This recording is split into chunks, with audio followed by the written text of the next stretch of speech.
they were just going through the motions in my view.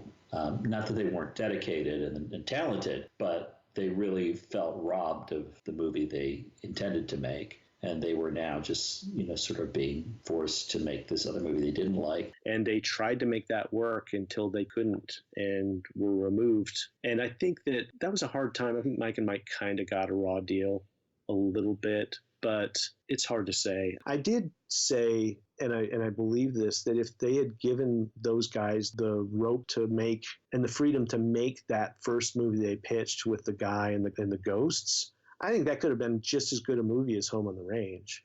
I think it could have been every bit as entertaining, maybe more so.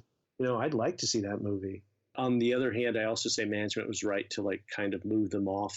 They couldn't make any progress. So something had to change. And they decided to replace the directors. Nice though they were, Mike Gabriel is an amazing designer. Mike Giamo is an amazing production designer and art director, but they couldn't get the movie to move forward. The movie was just awash in problems. And so they couldn't get the movie to go past Act 1. So they removed them and they brought in Will Finn. And since I liked it, I thought, well, maybe if I like this concept, I'll be able to bring something to it. So when they asked me about it, I said, okay, because it was going to happen. I mean, I'd been around it that much to know the attrition level with directors. I think it engendered a lot of resentment between me and the Mikes, which probably exists to this day. I feel bad about that, but I didn't feel bad about taking over the movie because I could tell they didn't really want to make it, and I did. They asked Will, who would you like to co-direct with? And Will said, how about John Sanford?